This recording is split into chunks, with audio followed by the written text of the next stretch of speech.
Gambhira bridge દુર્ઘટના બાદ પ્રશાસન એલર્ટ બન્યું છે। અમદાવાદના ગાંધી બ્રિજનું સમારકામ શરૂ કરવામાં આવ્યું છે। બ્રિજ પર લોખંડની પટ્ટી મૂકી અને સમારકામ કરાયું। કોઈ દુર્ઘટના ન સર્જાય તે માટે અમદાવાદ મ્યુનિસિપલ કોર્પોરેશને આયોજન કર્યું છે। બ્રિજ પર 20 કિલોમીટરની ઝડપે વાહન ચલાવવા સૂચના આપવામાં આવી છે। તો બ્રિજ પર લોખંડની પટ્ટી મૂકી અને સમારકામ હાથ ધરવામાં આવ્યું છે। જે રીતે ગંભીરા બ્રિજ દુર્ઘટના ઘટી હતી તેને લઈ તંત્ર સજાગ બન્યું છે અને અમદાવાદમાં બ્રિજનું કામ હાથ ધરવામાં આવ્યું છે। બ્રિજ પર લોખંડની પટ્ટી મૂકી અને સમારકામ કરવામાં આવ્યું છે।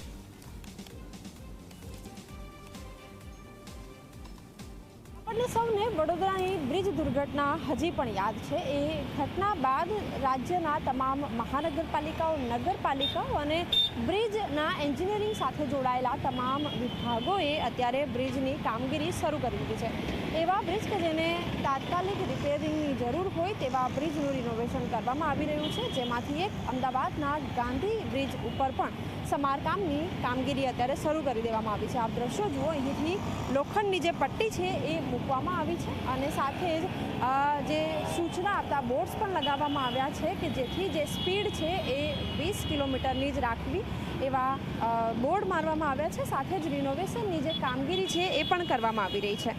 વિવિધ રિવર બ્રિજ અને ફ્લાયઓવરના સમારકામ અને મેન્ટેનન્સની કામગીરી અત્યારે શરૂ કરવામાં આવી છે। જેમાંથી અત્યારે આરબીઆઈ અને સાપુરને જોડતો બ્રિજ એટલે કે ગાંધી બ્રિજ અને તેના ઉપર સમારકામ કરવામાં આવી રહ્યું છે। કેમેરામેન તુષાર શાહ સાથે સપના શર્મા, Zee 24 કલાક।